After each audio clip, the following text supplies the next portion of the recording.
Hello, hello, hello. That was 3 hellos. Don't know why I did that. What's the crack? Welcome back to the Bad Movie Buff podcast with me, Niall Brady. So we're on season 8, episode 2, and a great wee episode in store for you. This week I'm joined by local musician Ceev. So if you remember, I had Jack on to talk about the Frighteners a couple of seasons ago. Jack is Ceev's drummer. They're in Ceev band, Jack, Chris and Ceev. I'm going to say Ceev again, just keep saying it. I wanted to get Ceev on to have the crack about films and shit. And this is a first with a Bad Movie Buff podcast. It's the first time I've probably met someone more indecisive than me. Ceev actually let me pick the film because she couldn't decide. So I thought I'd just go with an all-time classic, Stand By Me. And I was just kind of looking an excuse to rewatch it. But great crack recording this. And you know me by now. There's plenty in Uri chatter in there. Of course, we talked about Tux. Apologies in advance for anyone that's not from Uri listening to this. But yeah, great episode, and I hope you enjoy it. If you haven't already, please like and subscribe. Yeah, good luck. Cheers.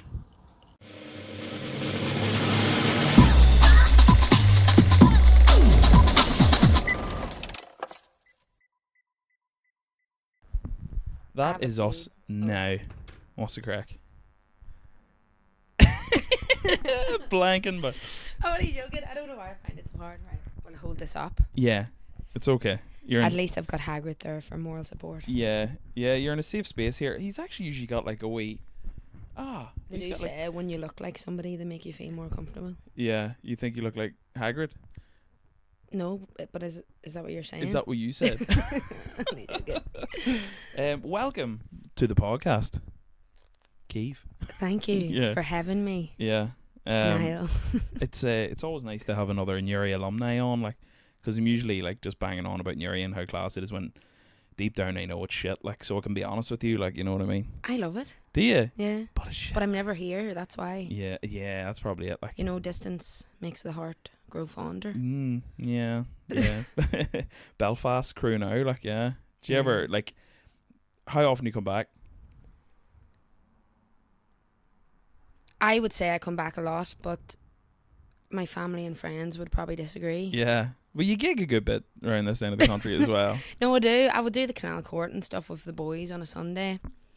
And like weddings and parties and stuff. Yeah. But my brother had a baby with my best friend. Like a year ago, and I said I was coming back every Sunday. Yeah. But then Sunday comes around and I'm wrecked and I'm like... Yeah. Easier said than done, like, isn't it? Yeah, but I do. I come up like maybe once a week or once every 2 weeks. You Fire Talks fan? Yes. It's so good. Like. Love it. Yeah. I ask everyone that. I actually did a gig in Fire Talks. What? Fuck off. People are like, no way, but I did. Seriously? Last summer I played in Fire Talks for 25 minutes. And which one? Monaghan Street? Yeah. It was part of the Nuri Goes to Nashville. No way. Festival, which is actually in a few weeks. It's again. coming up soon, isn't it? Yeah. I hope I'm back in Fire Talks actually, because that's like honestly the best thing I've ever heard. Well, it gets better yeah. Because at the end, the owner came up and was like, "Thanks so much, that was great. Do you want a free Fire Talks?" Fuck off. And I don't care if it costs a tenner, if it's free. It feels like you're giving me the lottery. Listen.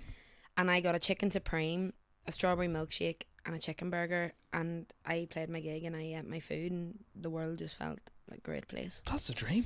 I'm clipping this. Like, that is the fucking dream right there. Like, oh my god. Like, I love it. Yeah. So you playing it this year? It's in like 2 weeks or something, is it? Yeah, it's 4th of July weekend. I'm gonna be around all weekend, Friday, Saturday, Sunday. Yeah.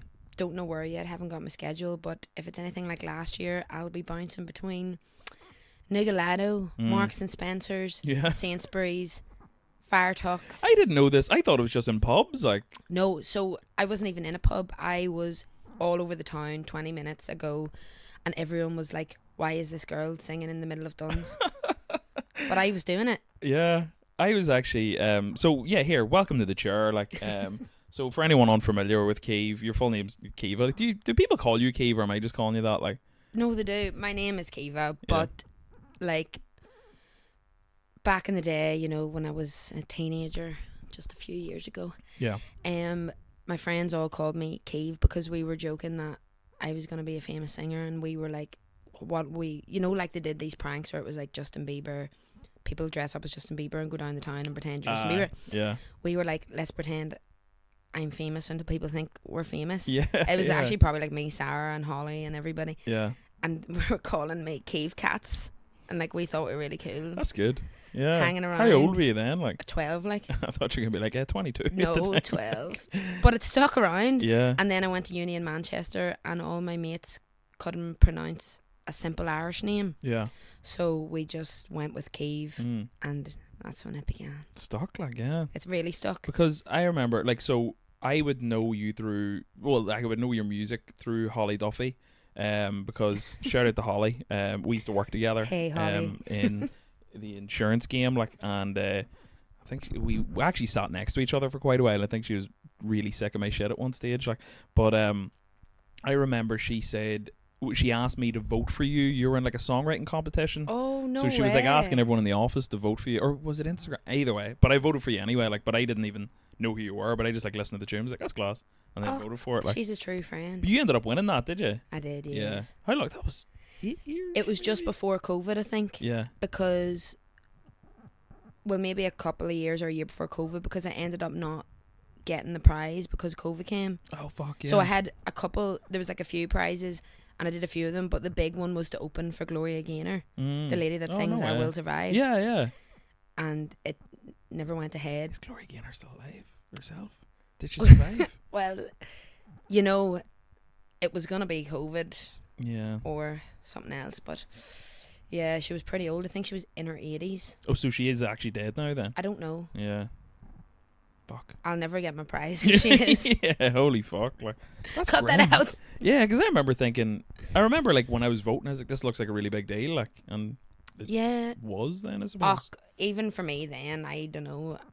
You know, I was younger and I was just dabbling with my own originals. Like, I was probably more into it then than I am now. I'm getting back into it, but everybody, like all my friends, were so cute, and they all did that. And then when I won it, they all just showed up at my house with a bottle of champagne, and That's I was right. like, I think I seen a video. Was there videos of that maybe? yeah, probably. But I was like, that was just so nice. Yeah, Holly Duffy, true friend, Holly True Duffy. friend. I was sitting. We used to sit next to each other and work, and we got on really well. But it was kind of like, you know, like an abusive relationship, like.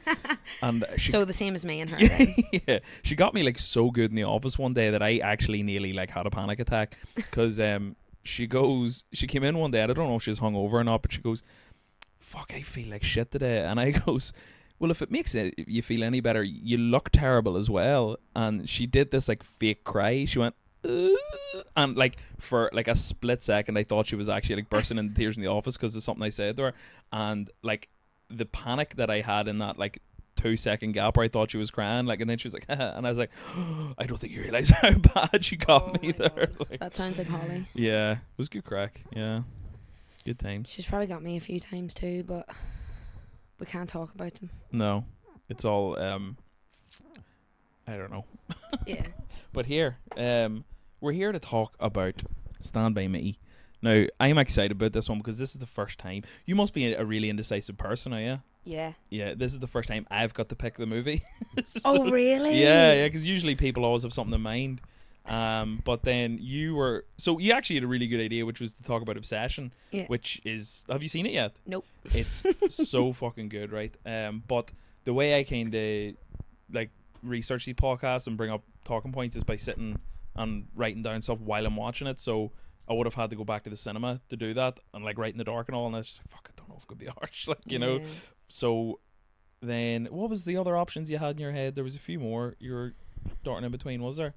I'm not sure, but genuinely, I am probably the most indecisive person ever. That's why, like, I can't even pick what I want to eat for dinner most days. Yeah. So, giving me that option, I was just like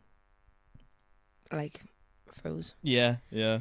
But you actually ended up picking a movie that I've seen loads and That's actually unreal. really love. Yeah, because it's weird because I think I've mentioned it in the podcast before that I think it's like the greatest coming of age film of all time. But I was also like looking, I used to watch it again because I hadn't seen it in ages, like, and yeah, it's fucking all time classic, like. But I'm chuffed because this is the first time I've ever been able to choose a film on my own podcast, like, you know. But yeah, so let's get into it here. Now I know you've said that you're kind of unsure of the kind of Like, do you like? But I guess I was gonna ask you, do you like? Would you be mad into films yourself? I love movies and I love TV shows. I just don't give myself a lot of time to watch them. Yeah. Or like, it's either I can't sit down and focus, I get distracted, or when I'm in it, you can't say a word. I'm the exact same. Yeah. I find recently, like maybe in the last couple of years since scrolling, like since Yes. Reels and TikTok became a thing, I really struggle to watch a film without going, oh, what's going on that wee phone over there? Yes. So like, that's why I had to call it Bad Movie Buff, because I actually don't watch that many films. And I think I actually started the podcast more of an excuse to force myself to watch more films without fucking looking at my phone during them. So like, Yeah. I put my phone well away from me when I'm watching them and all. But yeah, just to jump into it here. So Stand By Me, 1986 masterpiece, directed by Rob Reiner, and it's based on the Stephen King novel, or novella actually. I think it's quite a short book, The Body. So it stars Will Wheaton, River Phoenix, Corey Feldman, Jerry O'Connell, Kiefer Sutherland, Richard Dreyfuss, and John Cusack there. And it's essentially the story of they're like 12-year-olds, aren't they, I think, in it. And they hear that there's like a body basically on the other side of the train tracks, and one of them overhears it from under the porch, so they go in search of it, and it turns out to be like their kind of last hurrah together. Like, but yeah, unbelievable. Like, do you remember the first time you watched this or anything like that? Or I was probably really young, because like, it's one of the movies everybody loves, but my family would have loved that same movie. Yeah. Like, my mum probably had it on for me and my brother when we were kids. Yeah. So I don't really remember. But I watched it recently because I knew we were going to talk about it. Like, but I genuinely remember thinking it was a lot sadder when I was a kid. Yeah. Like, I remember being like so sad watching it as a kid. Yeah. Like, Fair I found enough. it really sad. And Yeah. like, in recent years watching it, I'm like, bittersweet. Like, so much more Yeah, to it. you definitely gotta get a lot more about it when you watch it older, I think, as Yeah. well. Like, there was, like, I genuinely remember, like, I think my brothers, like, I'm the youngest in the house, so I think my brothers must have had it on or something. But I remember, like, standout scenes in this, like, being maybe a bit too young to watch this, like the scene with the leeches and all, Yes. and being like, Jesus fucking Christ, like, That was so scary for me. terrifying. Like, and then I actually remember the bit where they find the body itself. I remember being a bit fucking disturbed by that. Was there another one? I'm trying to. Oh, the train, of course. The train on the bridge. Like, so I think those are like the main three things I remembered, like, as a child, and then when I kind of grew up and watched it again properly, I think it was like uni or something, and being like, oh, this is like an unbelievable film. Like, Yeah. but I think honestly, I was really like not allowed to watch horror movies as a kid. Like, obviously, probably for normal reasons, but everything was like a scary movie to me. yeah, So that was probably really scary. Like, do you remember the movie Mighty Joe Young? yeah, the big gorilla. Yeah. yeah. So that was like my favorite movie as a kid, but No way. I wasn't allowed to watch it because it was just so sad and scary for that some is reason. that is such like a deep cut. I forgot that film existed. yeah, like, yeah, that's yeah. unbelievable. But like, Stand By Me was kind of the same thing. Like, the dead body and all would have got me bad as a kid. yeah, Like, I remember, like, we must have been about 12 or 13 and my cousins were having a sleepover and they were watching a scary movie, like the funny ones. yeah. And I couldn't sleep for weeks after. I remember no joke, the exact same. I remember like dying to watch Scary Movie, like the parody film Scary Movie, Yeah. and still being a wee bit scared of it because it was your man in the fucking Yes. mask. But when I was younger, so to this day I've never seen any of the Scream films, which like people seem really appalled at. Like, but when I was younger, I was terrified of it because I didn't know the prospect of it was a man in the mask. I thought that was like a weird alien with that face, so it really freaked me out. Like, you know, that would be less scary for me. The fact it's a man in a mask is genuinely yeah, right enough, actually. terrifying. Yeah, because it could be anyone. Because that could happen in and if real you've life. watched it, it's your mates. Like, Yeah. Well, I know. Yeah, it's one of those things. I know there's like well, the I twists just and ruined all. it. You don't need to watch it now. No, I know. 'Cause Oops. I could probably even tell you who it is. This is my problem with films, like, where there's really famous films that I haven't seen, but I can tell you everything about them. Like, I know Scream 1, spoilers for the Scream movies here. Is it like, does it turn out to be the guy that plays Shaggy? Matthew Lillard. Does it? I think he turns out to be the killer. Yeah, he and does. In Scream 2, aren't they making a film about the events of Scream 1? Isn't it something like that? Yeah, I can't really remember the order, but it gets... And then he comes back in like the fourth one or something. Does he? I don't know. Yeah. Genuinely, it's the type of thing you actually kind of do need to watch them in order to get the full... I think maybe this Halloween will be the year I finally do it, like, because like there are like some close friends of mine that are disgusted that I haven't seen them, like, you know, but yeah, but so the way I kind of operate this, so like I'll just write down stupid wee talking points while I'm watching the film. The first thing that caught my eye in this, and I always thought about growing up, is so the character Chris Chambers, played by River Phoenix, R.I.P.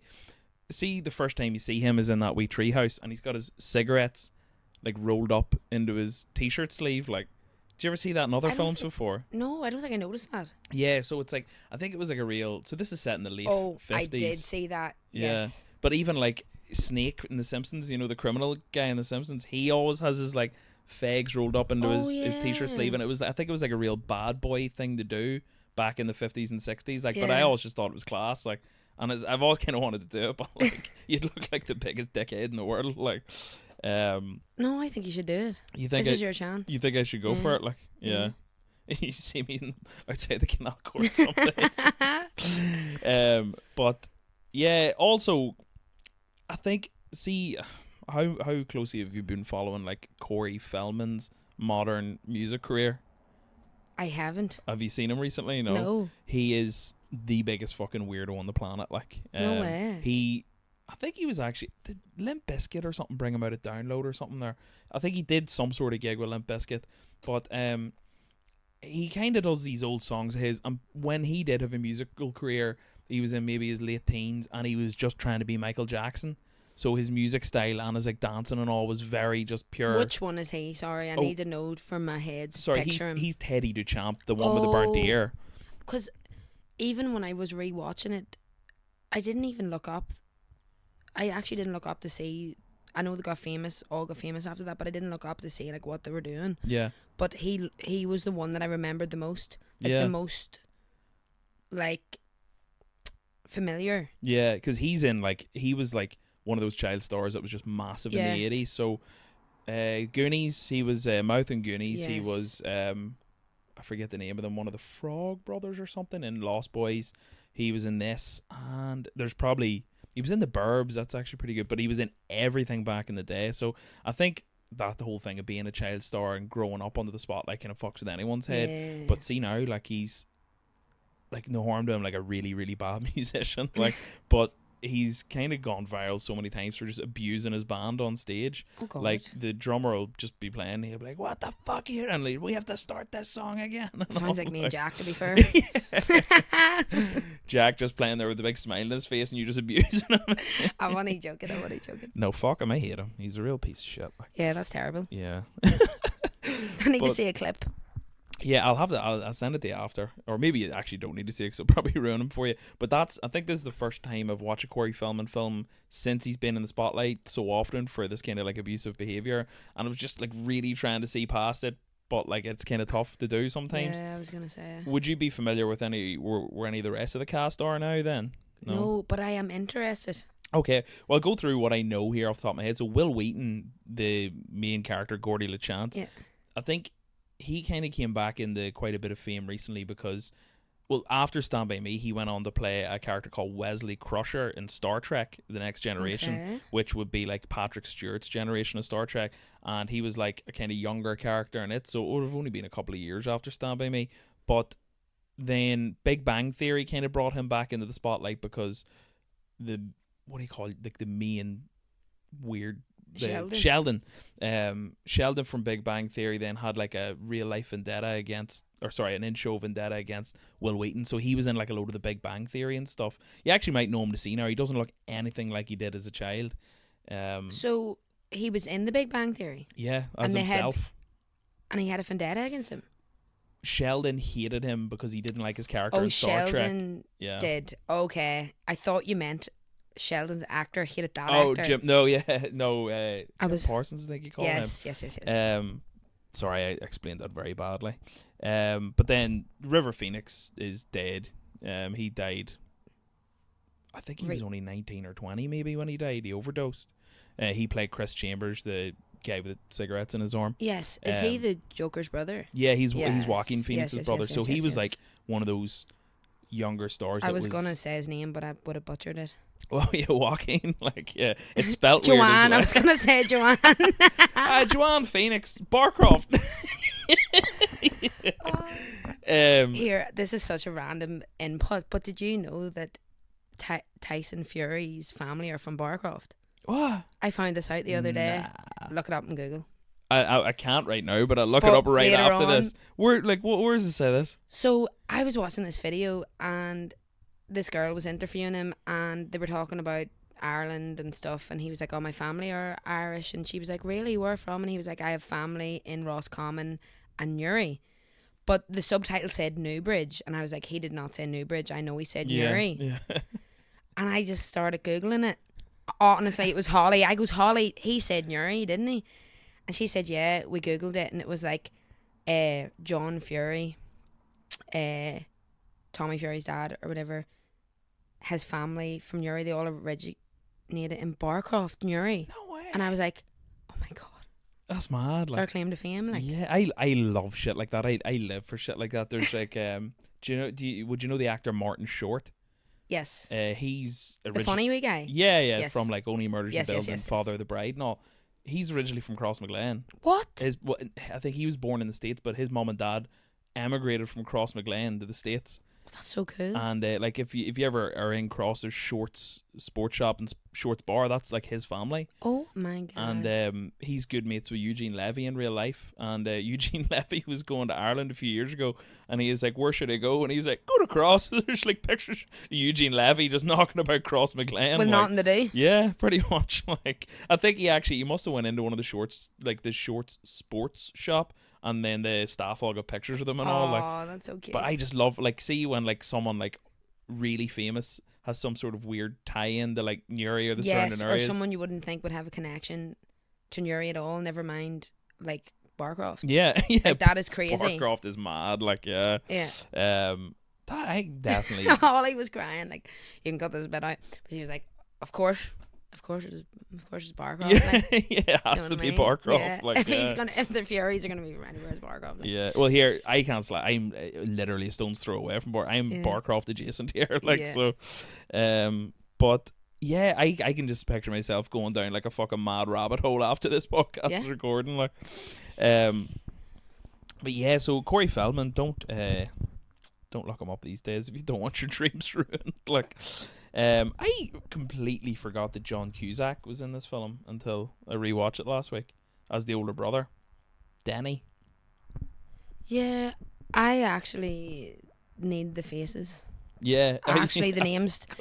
I've got something wrong with me. Like, no joke, the names, but I know all the faces. Yeah. So would you not be great with actors' names in general then? No. Oh, that's okay. I can. But I know them all. Oh, here, that's what I was gonna say. Sorry, I was going through the cast there. Do you know the Vern, the kind of like, chubby kid out of the four groups? The actor that plays him, Jerry O'Connell. Have you ever seen him these days?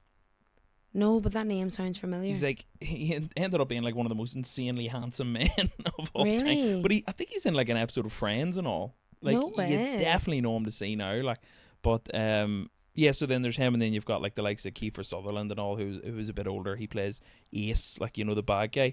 Yeah. But yeah. So John Cusack plays Denny LaChance, who is the older brother that passed away. So yes. He's probably most famous for like High Fidelity, or why am I blanking on John Cusack films now? But he was like a kind of 80s heartthrob kind of guy as well, like, Oh yeah, I actually do know. I do, but it's so weird because I'm like separating them from their kid careers to their adult careers. It's like two different. No, definitely. Two different people. I know what you mean, yeah. But yeah, sorry, I'm just firing actors, assuming that you know them. So just if you I'm want, bad with names in general. If you want, just hit me. I'll just tell you what films are in. Like, that's why I'm here. But there was one of the things I love about this film is how many like iconic lines there are in it, and a lot of them are just kind of general like lines that you hadn't thought about from like primary school. Like, but like one of them was like, what, two for flinching. Do you remember that? Yeah. Yeah, that haunted me when it came on the screen. I was like, oh fuck, I clean forgot about that. I'm gonna try bring it back. What do you reckon? Yeah. Well, wait till I leave. But genuinely, I was podcasting. I had to start punching me because I flinched. yeah. When I was watching it, I was like, did that come before that movie, or did they make that up and then everybody started doing that to each other? Oh yeah, that's a good question actually. Because it's the same as, if you've seen like a yellow car. Where did that come from? Like, I think there was another line. What was it? They said something and I was like, is that where that came from? I actually wrote down a load of these. So one of them was that's so funny I forgot to laugh. That's like one I haven't heard in absolute years. Oh my goodness. And then what was the other one here? There's just I'm just laughing at some of the fucking lines in it. There's a bit where they're having an argument about who would win in a fight, Mighty Mouse or Superman, and the line that they kind of like end it with is like, there's no way a cartoon could beat up a real guy. Like, it's just pure primary school logic, but Yeah. it kind of makes sense back then, There's two for flinching. Fuck, there's definitely other ones, but one of my favourite lines in the whole film is when, do you know when they get the gun and he's like, is this loaded? And he's like, of course it's not loaded. And then he shoots it and both of them go, Jesus, at the same time and leg it. And then like some wee woman comes out of a shop and just goes, who's letting cherry bombs out of here? Yes. It's so good. Like, but yeah, I think just one of the things that's so good about it is how well they kind of like captured like childhood friends, if you know what I mean. Yeah. And there's like the kind of iconic line it finishes with. It's like, oh fuck, why am I blank? Why didn't I write this down? But it's something along the lines of like, who I never had friends like I had friends when I was 12. Yeah. So good, like, but yeah. So the kind of iconic scenes in this then is the train dodging scene, which is unbelievable and still terrifies me to this day. I was in fucking Meath last week on like a golf trip, and I don't know if you've ever been to Trim in County Meath. No. But there's like a one-way bridge where it's like traffic lights either side of it. It's blind, you can't see either side. Okay. But we were going to walk across it as pedestrians, like, and as we were like halfway across it, a car started coming, and obviously it's not going to run us over because it has brakes. But all that was just flashing through my mind was Stand By Me. You're in it. Thankfully, there was like a wee like side part that you could stand in halfway over it. Like, but that fucking scene haunted me as a child. Like, do you remember when you first seen that? No, honestly, I forgot about that part of the movie, and then when I was rewatching it, I was actually. This is what I mean about when I was older. I was just laughing because I was like, "How the hell do they think that they can outrun the train?" Yeah, yeah. Like, and it was like, part of me was like, I knew they weren't going to get hit by the train. Yeah. But I just really blanked that scene out. Yeah. Again, probably PTSD as a kid. I'm telling you, I was so scared of everything. I probably just was like, pretended it didn't happen. Yeah, right. Maybe my ma had her eyes over my face at that point. Her eyes over your face? Her hand over my eyes. That's another thing, but do you remember that back in the day? Like, if something slightly inappropriate comes up and the old eye shield comes out. Yeah. I just don't think that would even... Like, I don't think modern day parents would just not put something on in the room if kids were about, like, you know. Well, that's what I noticed too. There was like loads of like wee inappropriate jokes and all that I never got when I was a kid, but was like laughing at. Is there any at the top, off the top of your head that you would have remembered? Yeah, probably. I can't even think, but there was loads of them. I was like, oh god. I was like, oh, that's an adult joke. Yeah. Like the one about where the guy was like, use take the long way, I'll take the short way and be alone with my thoughts on the other side. And the guy was like, do you use your left or your right hand when you're alone with your thoughts? And I was like, oh Jesus. That's right. Yeah, definitely like, oh, didn't pick up on that when I was younger. Like, but I think maybe when this first came out, parents probably thought because it's about 4 kids, it's probably a kids film, which absolutely wasn't. Like, no, you it's know? not. And see that scene with the train. Rob Reiner, so the director of this, when they were like filming it, he wasn't convinced that they were scared looking enough, so apparently he roared the head off Will Wheaton and Jerry O'Connell, the 2 actors, and made them like cry. And when they started crying, he was like, action. What? That's when they started running. That's how like he got the acting emotion out of them. Like, yeah. So see the the scene where they're doing mailbox baseball, Yes. where they're driving out knocking the mail. Yeah.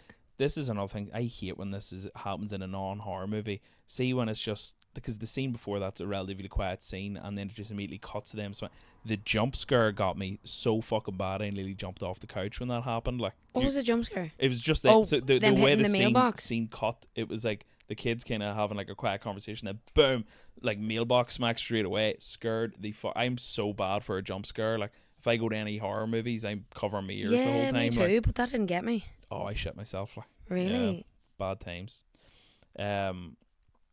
I love the Chopper sick balls scene.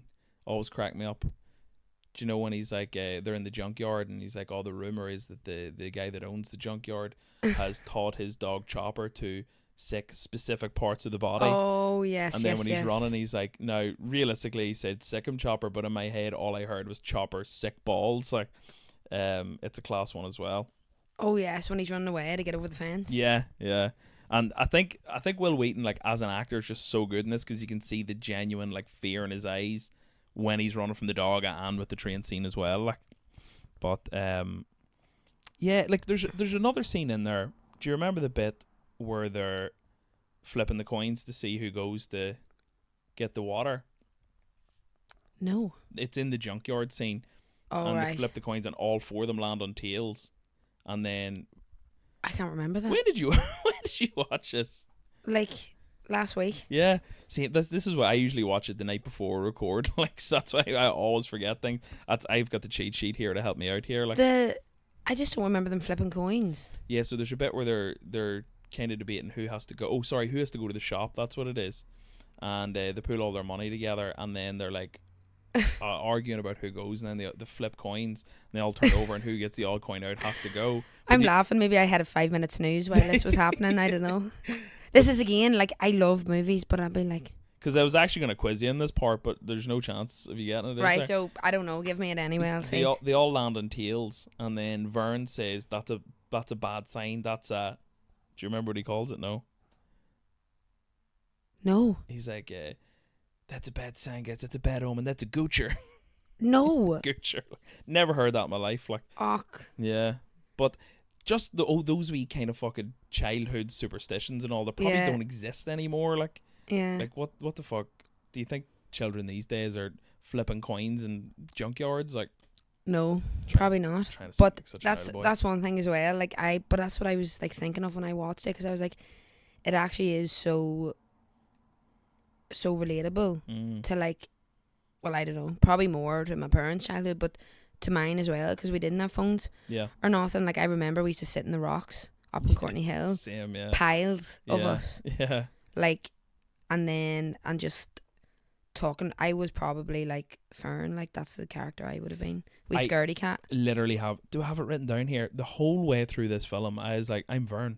I was Vern as a child. Like, just everything is terrifying to him, and I completely related to that. Like, even like there's a bit where he's like, guys, if you go that way, I'm not going with you. And then he's like, okay, guys, too wait scared up. to stay on your own, so you go anyway. 100%. Like that was me. And the bit, it's so funny. The bit where it's his turn to do night duty.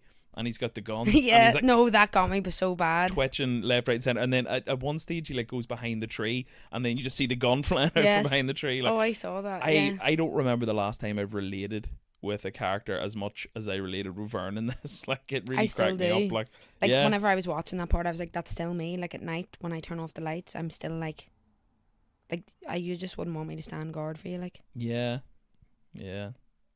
I would just pretend something was coming, because I convinced myself there was something there.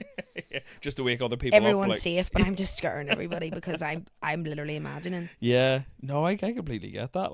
Like when I was a kid, this is so random. But when I was a kid, like say like I left like some clothes, or my mum left some clothes folded in my room or something, if the lights were off, like I was looking at them clothes and I could see a ghost's face. 100%. Like I completely get that. Like, I've got this thing now, and it's going to sound a bit more dramatic than it actually is. I think they're kind of like called night terrors, right? But I get this thing where if I'm like too hot at night, I'll open my eyes and see something in the room. Do you ever get that? No, that's real. That's like, you're like, I'm dramatic. They might be called night terrors, but they definitely are. Yeah, yeah. Like, it's always spiders for me.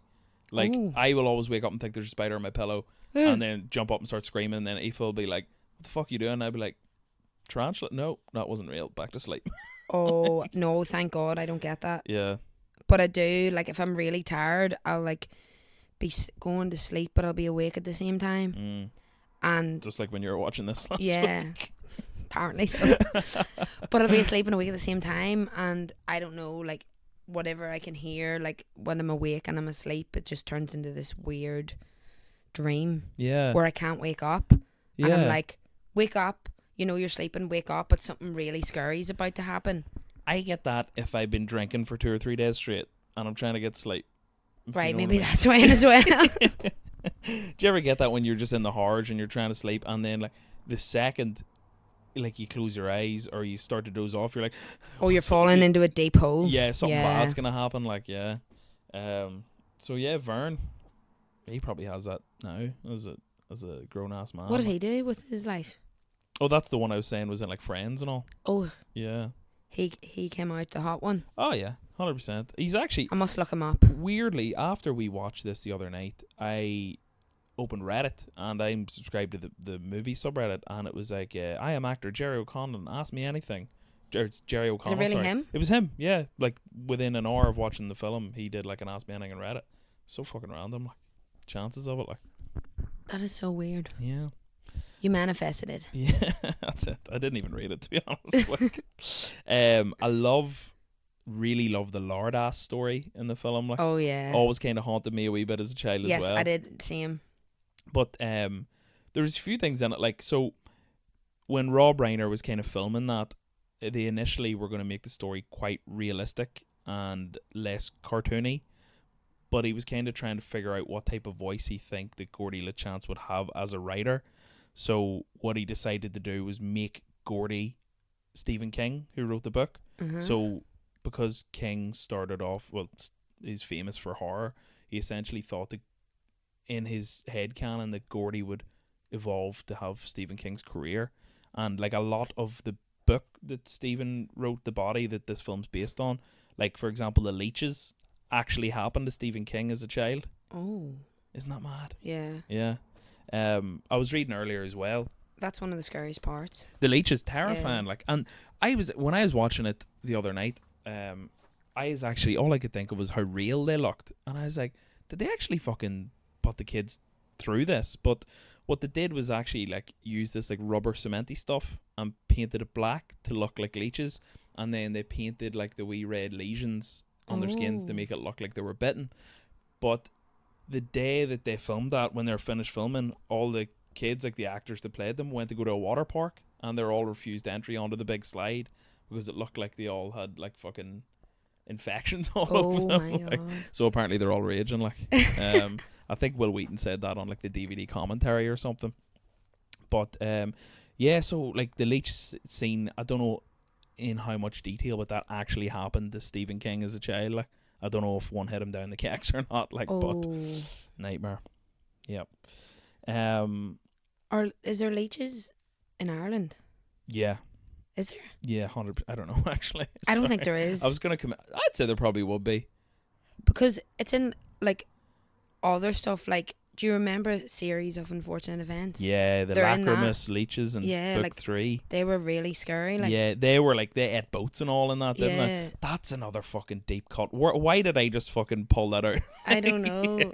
I don't know. Did you read those books I think when you were you're younger? giving me all like my childhood.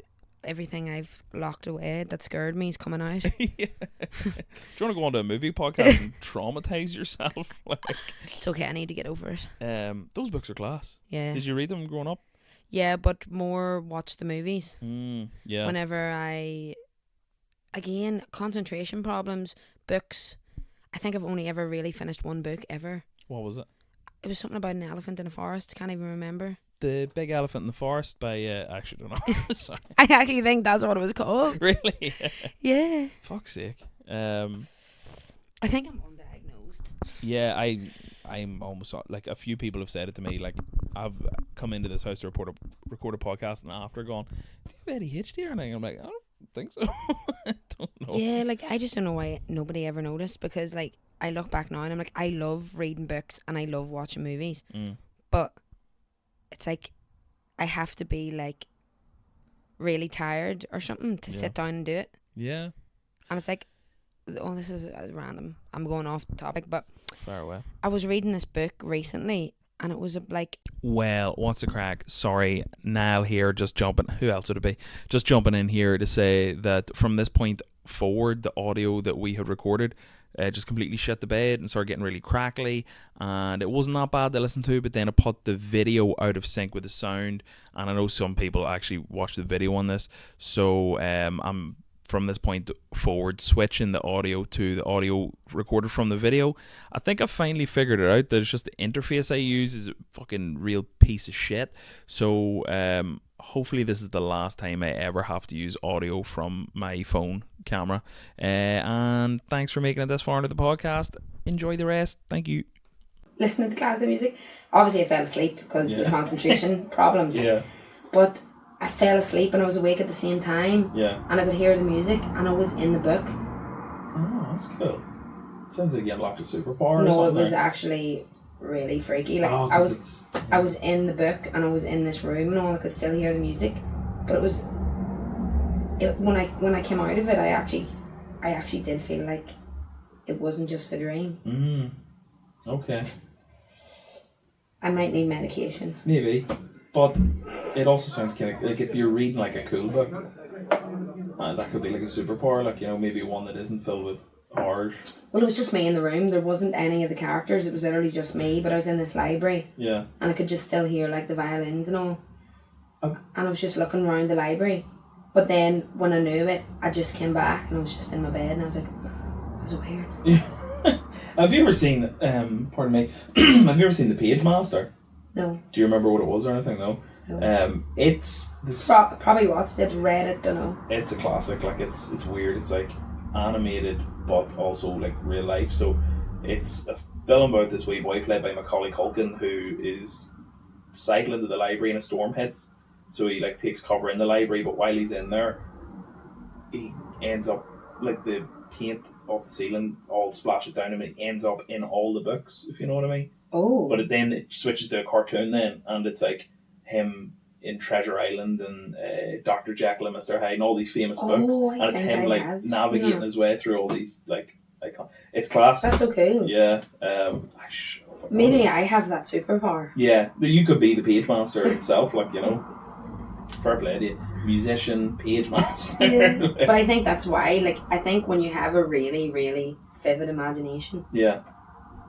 Like watching movies and reading books and all is a lot more, I don't know, because not everybody has an imagination like that. Yeah, it's more like engaging almost, like. Yeah, but I'll be like, my brain's like there, like. Do you ever get, and it's only happened to me like a handful of times, but where you've been like so engaged in a book that it's almost as if you're not reading, it's just like watching a film in your head. Yeah, oh, I do, I see it all. Yeah, that's like, classic. With anything, like if somebody tells me a story, like I imagine it and all. Yeah, there's people that don't have that. Do you know there's like, forget the name of the condition, but like if you say to someone, no, but there is like an actual medical condition where people can't picture things in their head. Oh, really? Where like if you say picture an apple, they can't picture what that looks like in their head. So they probably like are completely shit at reading books and stuff, but they can read, but they just can't visualize it, like, you know. So it's not that interesting, probably. No, probably be shite, like.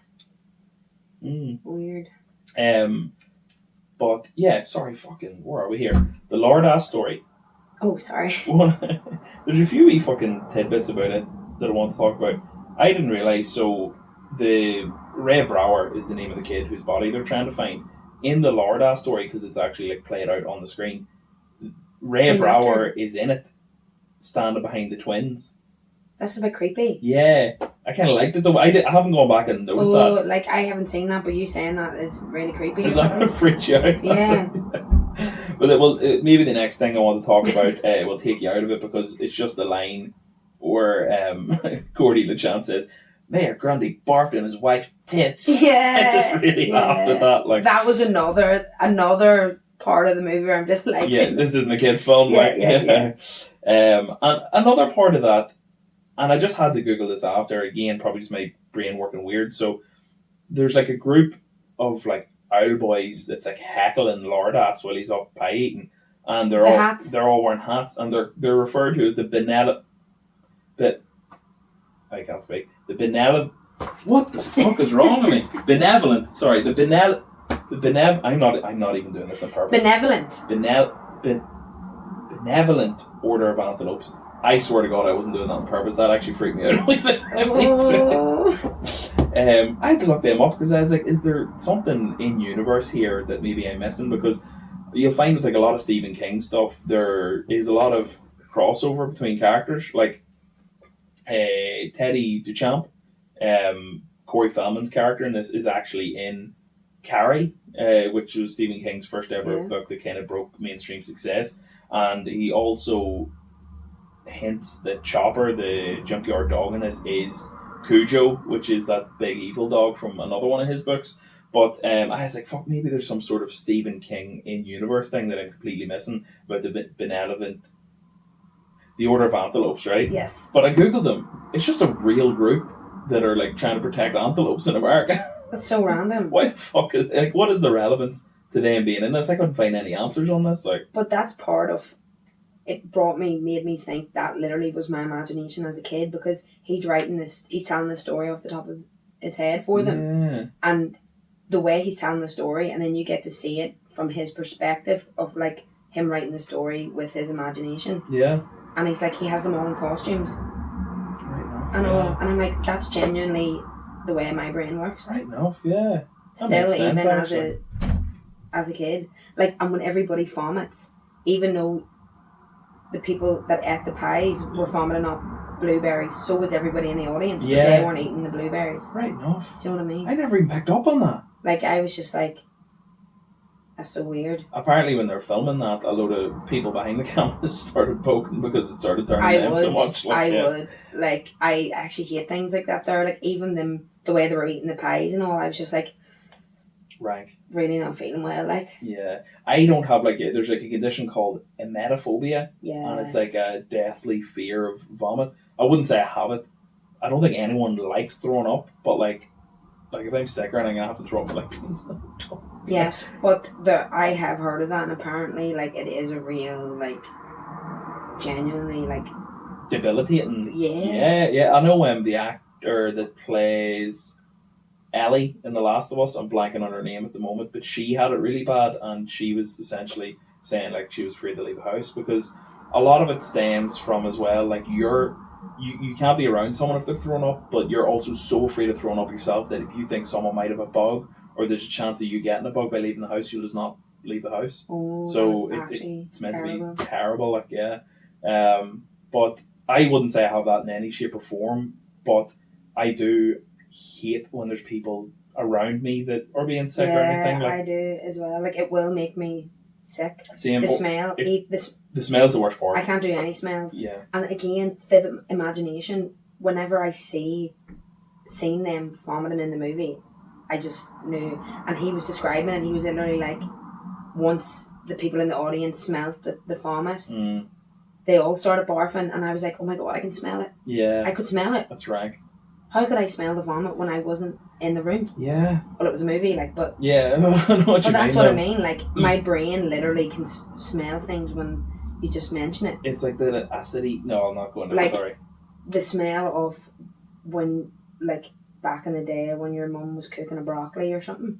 A broccoli? Or, like, green vegetables. The smell of green vegetables going through the steam in the house. That would have made me sick. Yeah. Don't know, random...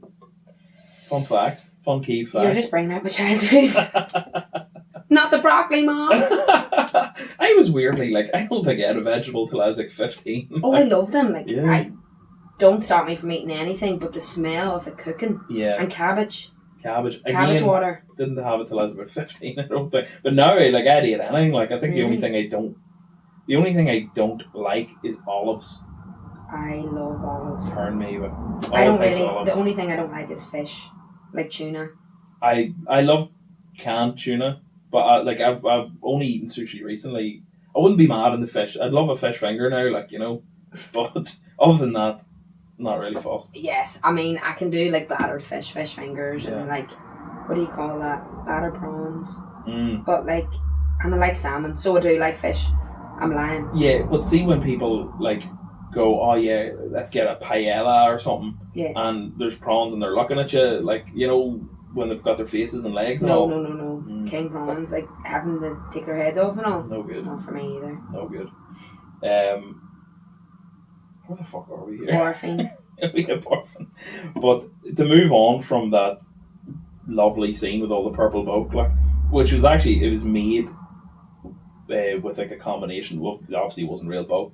It was cottage cheese mixed with blueberries, which I think would make me boke just as much as boke, if you know what I mean. If no, I was there. I love cottage cheese. Like, I am a big advocate for cottage cheese. Yeah. But that didn't look like cottage cheese. No.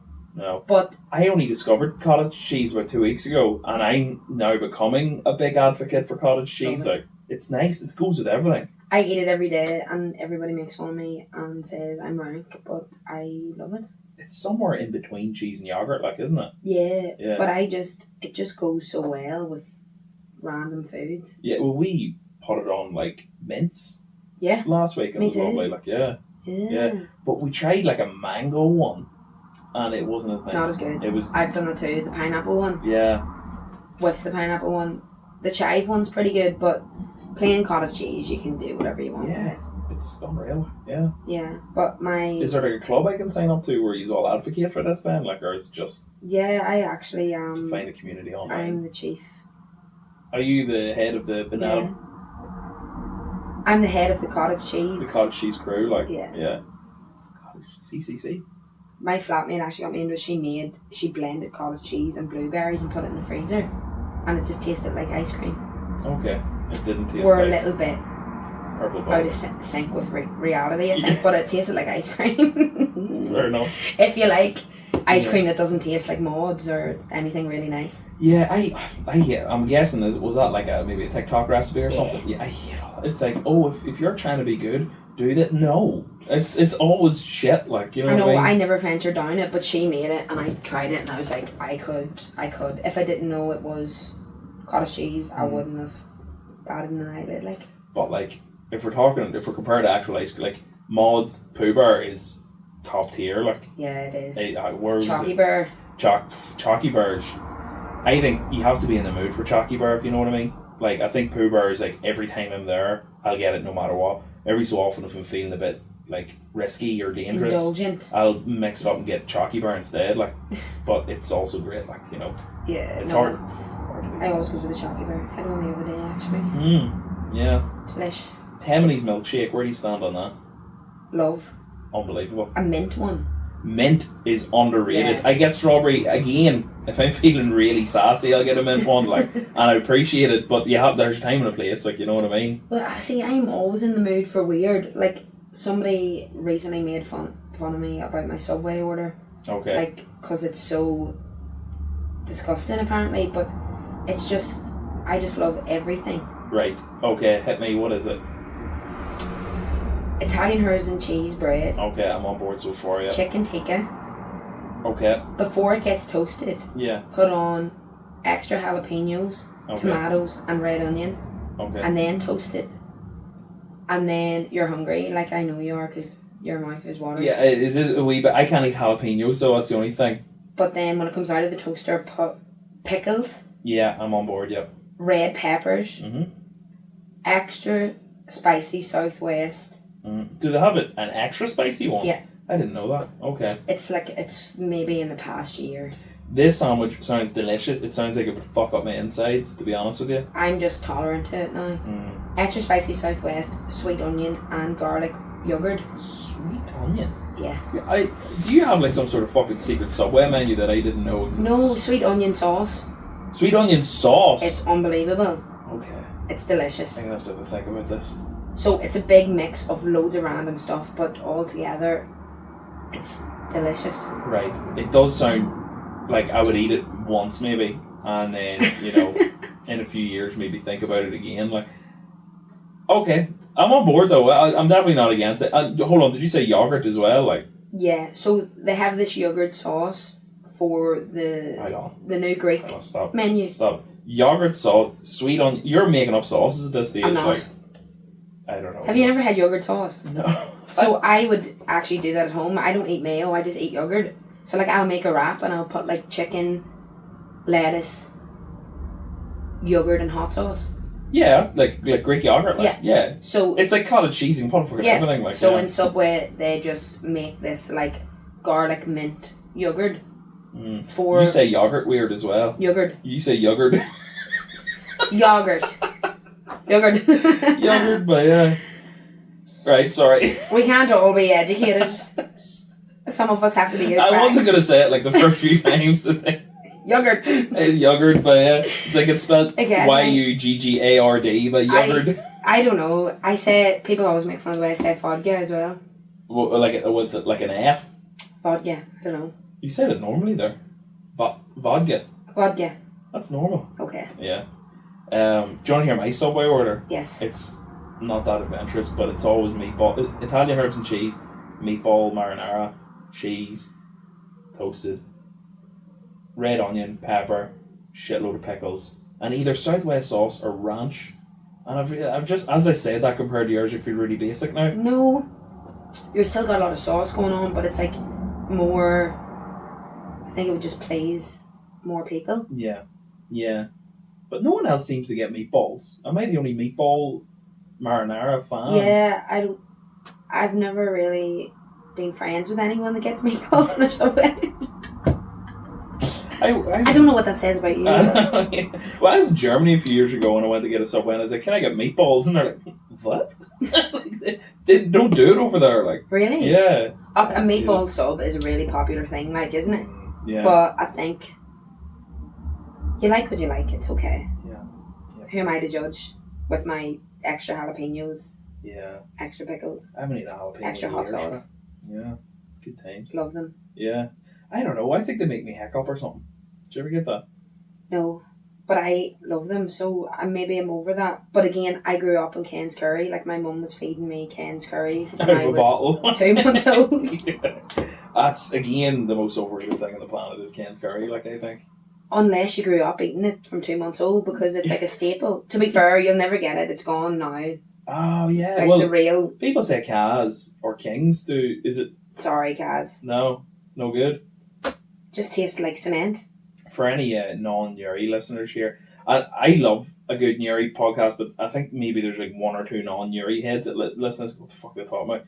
There was like a Chinese called, it was officially called Jamesies, wasn't it? Yeah. But everyone called it Kens. And now it's Kings. And now it's Kings, yeah. But back when it was Jamesies stroke Kens, there was like some sort of family split, and it fell out, and it closed down. It reopened as Kings, and then the other one reopened as Kaz, and split in two. But people say that the curry's not the same, man. Yes, well, people said that Kaz stole the recipe.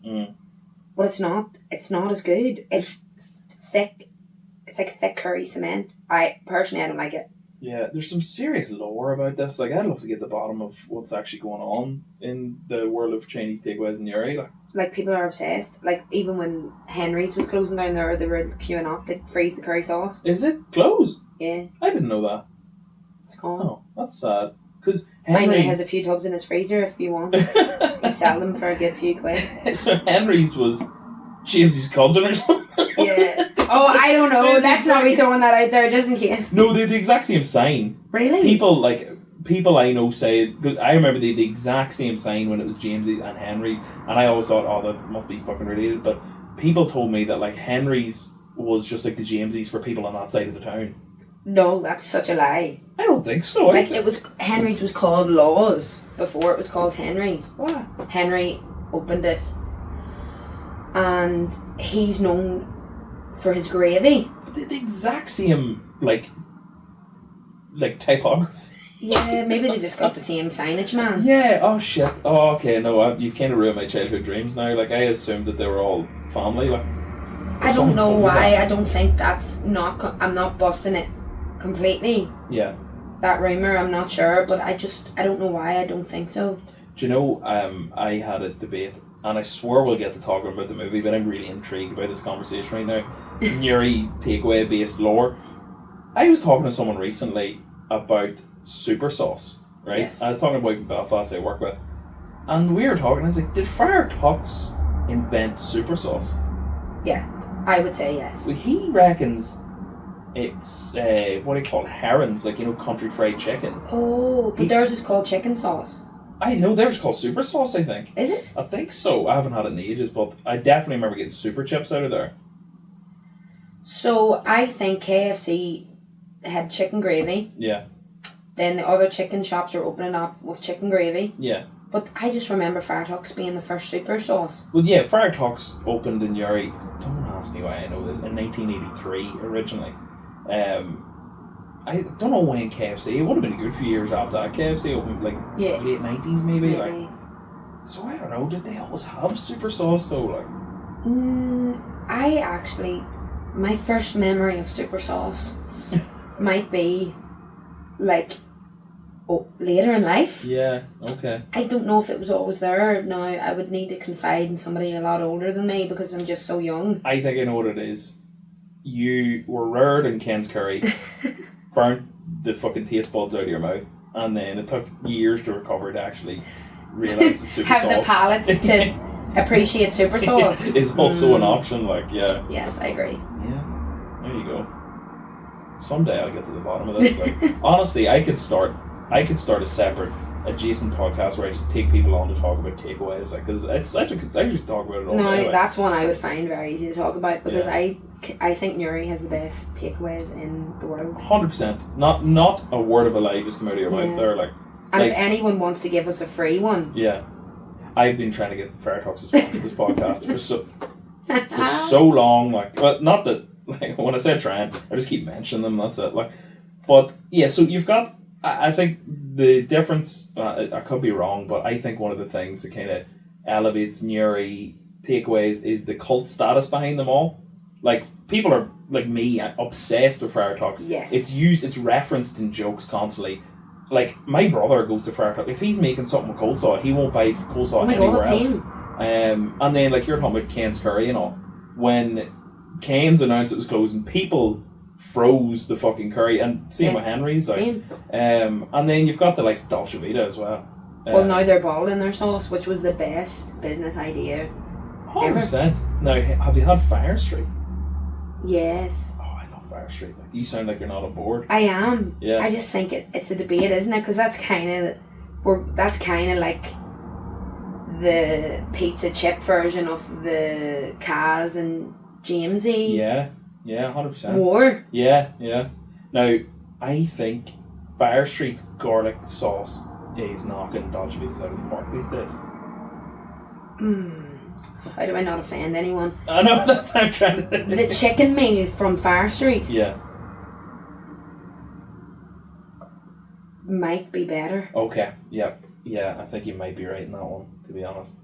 Not to put Dolce Vita down or anything. Yeah. I think if Fire Street decided to put that chicken meal in a pita wrap, yes, it's over. Yeah. You know, but it's over for me. whatever Dolce Vita use for their chicken chip kebabs, their bread and their chicken, I like better. Okay. So, but when you're talking chicken meal, Fire Street put goujons in it, and I know you can get that in Dolce Vita, but I think their goujons are just nicer. Yeah, 100%. Right. Sorry. Yes, I know. I need to go back to the film here. I'm hungry. It's about tea time. Like, starving. My mum rang me and says, "Do you want some spaghetti bolognese?" before I came here, and I've just been thinking about it. Sorry, continue. No, you're grand. Barfing. We're not far from the end here anyway. One thing that struck me, and one of the really good scenes in this film, I can't talk about it. I'm just thinking of food. One of the really good scenes in the film is the scene where Chris Chambers admits to Gordy LeChance that he actually did steal the milk money, but then realised it was a bad thing to do and went back, and then it turned out the teacher stole it. So when they were filming that, Rob Reiner, the director, actually wasn't happy with River Phoenix's performance. And it was like, I think you're actually a better actor than what's coming out of you at the moment. So he told River Phoenix to dig deep and to think about a time that an adult wronged you and maybe betrayed your trust, and then focus on that memory and then put that into your performance. And apparently, so that is the shot that they used, the take that they actually used physically for that. And apparently he must have dug down a bit too deep because he had to be consoled after they finished. Oh, damn. Filming for quite a while, which that's also really sad because I know River and Joaquin had like a bit of a alternate, like rearing, like they were reared in like a fucking, almost like a cult situation, I think, or like it was like a nomadic kind of community or something. I don't know anything about anyone. Google it. It's weird. Okay. But yeah, so that was one of the kind of things that came out about how he got such a good performance out of River Phoenix at the time. But I'll dive into a bit of trivia here just to kind of finish off, and I think we've actually covered most of it, right? Okay. So the first piece we're going to talk about here, do you know the song that they sing? They keep singing when they're on the tracks. Oh, yes. It's actually from a TV show called Have Gun Will Travel, and it's called The Ballad of Paladin. Okay. That's the name of the song. Fun fact for you, it was like some 50s Western show that must have been very popular at the time. But I think, do you ever get when you hear a song, go, what do I know that from? If you're watching something, then you realise you know it from the thing that you're watching. Yes. So I kind of got a bit of that, and then kind of went down this fucking rabbit hole researching these 50 TV shows. Like, so Rob Reiner, the director of this. Are you familiar with Rob Reiner as a director? Yes. Passed away recently and all that. Like, yeah. But I think like the run that he had in the 80s, stroke 90s was unbelievable. Like this, Princess Bride, this is Spinal Tap, fucking blanking a few other ones he did, but like just unbelievable stuff. Like, but he actually screened this movie for Stephen King when he'd finally finished it, and King stood up when the film was over and left the room, and he was like shaking, and Rob Reiner was like, "Oh, fuck," because King famously like hated The Shining. Says it like he remade it himself. He hated Kubrick's adaptation of it so much. Okay. So I think Rob Reiner was probably like, fucked it here. Like, he came back in the room and was like tearing up, and he's like, I think that's the best adaptation anyone's ever done of any of my work. Like, oh really? Yeah, I think he stands by that to this day. After he watched the movie. Yeah. That's amazing. Yeah. Because what I did find is like, you know the way some movies like there was no real like try hard. It was just so real. Like it was a bit realistic. Yeah. And like it was never like, even at the parts where like there wasn't much going on, it wasn't boring. Yeah. It was actually really emotional. Yeah, absolutely agree. There's some films that like I think the perfect example of this being Dazed and Confused. Have you ever seen it? No. It's a film that came out early 90s, maybe late 80s, and it's set during the 70s or 60s, but it's a film about a bunch of high schoolers finishing for the summer, and there's no real plot to the film. It's just like a good hang. Like in no point of the film are you like bored or anything. You're just enjoying like hanging out with these people and the way they kind of get on with each other, and almost being transported back to like a different time, like in the 70s or whatever it was. Like, so I think that's kind of that. I get a lot of that from this film as well. Too. Like even as I say, like just the way they have the crack with each other just reminds even. I think we're probably lucky enough that we're one of the last generations to kind of grow up without smartphones and stuff. So we probably relate to a lot of it, even though it was set, 50 years before our childhoods, like, which is mad to think of. No. Yeah. I thought it was so cute as well, like, just watching it, like, being older, like an older perspective, like looking and being like the wee boys, like, the two that were just away in their own heads, and then the wee guy, Chris, was like looking out. Yeah. For him. Yeah. Being like, you're gonna do well in life. You're gonna do things, and like his wee friend being so young and mature, and like I was just like, so nice. Yeah, it is. It was really nice. Like it's kind of like you obviously know the movie opens with Richard Dreyfuss plays older version of Gordy in this, but he's never actually officially called that. He's just called the writer. But you obviously see the opening of the film where him reading the headline that Chris Chambers was killed in an altercation. So the whole way through the movie you're like, oh, that's kind of sad, and then when you realise how good of a friend he was to Gordy, it kind of hits that much harder, doesn't it? Like, and then he finishes at the end by telling you what happened. Yeah, he was like breaking up a fight in a fast food restaurant and got stabbed. Like he did well for himself in life, became a lawyer. Yeah, made it through college and all, because when he didn't believe that he could get out of the town, and then after doing that well, he just walks in and gets murdered. Grim. By trying to help somebody. Yeah. Stephen King knows how to fucking depress people, doesn't he? Yeah. When this one actually made me laugh quite a bit. See, when they were filming this, Kiefer Sutherland, who plays Ace, was kind of recanting like stories from on set. And there was one of the days they left, there was like a Renaissance fair on, not too far from where they're filming, and a few of the older actors left to hang about the fair, and they got all these cookies and like passed them out along the set. Didn't realise they were weed cookies, and all the kids ate them. But Jerry O'Connell, who plays Vern, like the wee scared one, apparently like chucked a massive whitey. Oh my god, the kid. Yeah, they found him like crying in a park. What? Isn't that so? He is me in real life too. Oh my god. That's another thing. I ate a brownie in Amsterdam once and actually was like to my friends, "Somebody ring the police, why have I done this?" Literally made 18 years of age, like grown up, literally just I am Fern. Here, I chucked the whitey when I was 16 and thought that it was like some sort of conspiracy that I was getting punished by God and it was a crime. Oh no, I know.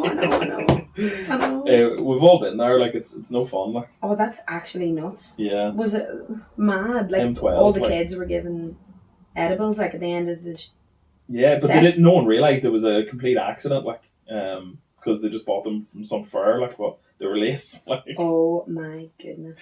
Yeah. Horrible. Yeah, shite, like. Oh yeah, any crack? I chucked a whitey when I was 12. Like, what else do I have here? Actually, I've covered most of this, to be honest with you. Here, that's actually a really good one. When Rob Reiner was getting the reactions of the kids on camera when they first see the body, he didn't let them ever see the actor or anything beforehand. So when they actually seen your boy Ray Brower, their body, that was their actual reactions to seeing him for the first time, to get like a more genuine reaction thing, which is similar enough. I don't know if you ever seen the Goonies. Yes, I have. When the first, it's the same thing Richard Donner did with the Goonies when they were first shown like the big massive pirate ship. He just filmed their reactions from them actually seeing it for the first time. Like, that's such a good idea. Which is a bit more crack than the body. Yeah, because when you hear those stories after the movie, it's actually so interesting. Like I kind of want to watch it again now. Yeah. With all this new knowledge. Yeah, it's fun. Like, but that would freak me out seeing the guy that's dead in the back of the story when. I'm definitely going back to watch that just to see. Like, yeah, he's behind the twins. Yeah. But that's again at the end when they all see the body. Like that, it was just so sad because I knew that wee boy was going to cry about his brother. Yeah, yeah. Like, it's really sad. Like, 100%. It really is. Pardon me. So I was saying earlier on. Oh, here, that's actually a crack one. Did you know who the actor Sean Astin is? Yes, from the Goonies. Yeah. What you said? Not bad at all. Sean Astin actually auditioned for the part of Chris Chambers initially. Oh, no way. But he walked into the audition room after River Phoenix did his, so he was next in line. And he said when he walked in, he could see all the ones that were taking the audition, like with tears in their eyes. And he was like, I'm not fucking getting this. And he said he obviously didn't, but when he watched the film, he was like, yeah, River would have been way better than he ever would have been. Like, oh, no way. Yeah. That's so nice. I went to Comic-Con like a couple of years ago and Sean Astin was there. Did you? Yeah, but like some girl was like waiting in the queue to meet him and she fainted like right before she met him. And he just sat there with her and like until she like came back around. Oh. And like just when she came back around, he like gave her like a few of those little bobbleheads and signed them for her and all, and literally didn't care about meeting anyone else and just wanted to make sure she was okay. So I was like, he's a good guy. Like. That's so nice. Yeah, because he always plays like really nice guy. He's like, are you a Stranger Things fan? Yeah. Do you remember him in Stranger Things? Yeah. Oh, depressing. Like, but yeah, I'm a massive Lord of the Rings fan, so it's always good to fucking hear shit like that. Like, never watched it. Have you not? No. I tried, and then I just fell asleep. Sorry, the first one. It's one of those things. Like I would never get like annoyed. Like you can kind of went, I'm never watching. Expect me to be like, what the fuck? But I never get annoyed because at the end of the day, it's about 11 hours worth of film. Yeah. Like But I honestly love things like that. But it's just it really just pinpoints to me that I just like have a problem with concentration. Yeah, you should give it a go sometime. Even like. You can watch them in halves, like an hour and a half of the film. But like, I think that you'd probably be enjoying it so much that you wouldn't be even thinking about your phone. Yeah. Because they're so good. Like, you know what I mean? You know what it is? When I'm with someone, I can focus. I'm the exact same. And I can watch. If I'm on my own, I'm just like. I don't watch TV shows by myself anymore. I just watch them with my wife. That's what I'm like. I'm just walking around. And then if somebody's with me, I'm literally like, and they try to talk to me, I'm like, we're watching movies. Yeah. Do you know I know what you mean. Yeah, because it's when it's like a shared experience, it's a lot easier to focus, I think. Yeah. It seems like cinemas are probably pretty good for that, like, you know. I did write that down. I never had friends like I had when I was 12. There you fucking go. I just completely missed this entire half. That's so cute. Like, even that line just makes me sad. It's nice, like, yeah. Like, it's like nostalgic, but it's like, you know, looking back on that, you can't help but think of your own childhood. Yeah. Tell me this, do you have any friends from when you were 12 that you're still friends with? I didn't have any friends when I was 12. Not even. I think I got my first friend when I was 20. I'm joking. I am. Believe it or not, my brother's girlfriend that he has a baby with now. Yeah. We've been friends since we were 12. Unreal. Yeah. And then he stole her away from me. Bastard. Yeah. But what's his subway order? Only joking. Yeah, but I'm still friends with her, and I'm so happy now because she's actually part of my family. Yeah, that's really nice. Like Holly Duffy met her when I was probably 10, 11. My friend Shanna, like, we all grew up, and then all my brother's friends from the street, like, we all grew up in a housing estate. Yeah. So we're all still friends. We're all going to each other's weddings. Sorry, not my wedding. I'm not getting married. Not yet. Or maybe never, but anyway. That's a different like, do you know what I mean? It's like, it's just... That's a different podcast. But basically, like, from... We were 10, 11, 12 to now going to each other's weddings is so cute. Yeah, that's nice. Like, it just is so, like... It's just so much more of a emotive experience. Yeah. I reckon, like, I don't think I'm still close friends with anyone I was friends with when I was 12, but I still, like, chat to them on Instagram and stuff like that, like, you know, primary school friends and all. Like, on Instagram, you're just like, do you remember me? We were friends when we were 12. Yeah. Like that kind of way? Yeah, kind of. Well, like, there's, a shout out, I think he actually listens to this podcast, David Heatley, like, me and him were, like, best friends through primary school, and he actually wrote to me today about, like, stuff on Instagram. He's constantly, like, saying, oh, I'm loving the podcast and stuff like that. So, like, I haven't seen him personally. He's, like, a good friend, but I keep, you know, those friends, you're like, we need to grab a pint, but it never actually happens. It's probably my fault it doesn't happen, like, but, it's kind of like that, like, you know, but it's nice to stay in contact, like, you know. Did you grow up in a housing estate? No, I grew up on a main road. That's probably the difference, I feel like, because we grew up in the housing estate, like, we're all friends out in the street, and then you don't really move away from home until you're older, so then you end up, obviously some people drift away and all, move away, but the ones that were still on the street were all still friends to this day, like. That's so nice, like. I was like, my only, like, friends growing up were more school friends, like, you know what I mean? There was no one I would really call for or anything like that, like, you know. Did Jack never call for you? No, me and Jack, I know each other from, like, the Magnet days, and we were neighbours in uni, but I think there was, like, we were actually enemies a wee bit, like, you know. Really? Yeah, he was real. You're enemies now? There was a Pizzagate. No, Piegate, actually. Oh. We had a house party and he snuck in and stole a frozen pie from our freezer. And I'm going to be honest, Keith, I've never fucking forgiven him for it. Like, he's a real... Sounds like Jack, like. Real piece of shit, like, you know. That is awful. And then we were in a band together. That's when we became proper mates. Like, the band was called I Am Jack. Selfish too, isn't he? Oh my god. Yeah, Selfish Jack. Selfish Jack. I'm just speechless. Yeah. I'm still thinking about the pie still. Yeah. Was it blueberry? No. Oh, tie in. No, I think it was mince. It wasn't even my pie. Oh, it was a savoury pie? It was one of my... Yeah. Why did he steal a savoury pie from a house party? I don't know. It was actually a funny story. It was actually my housemates. He seems like the problem. Yeah. I don't know if it was Jack. He blamed someone else. But it was my housemate's pie. And my housemate didn't really know Jack. And then we bumped into him in the shop because it was the shop top of the road. And my housemate was like almost started on Jack. He's like, any fucking pies about this there? Like, and Jack was like, what? And he's like, frozen pie went missing from our freezer. I think it was you. And Jack, you know, Jack being like super nice was like, I don't know. I think it might have been one of the lads.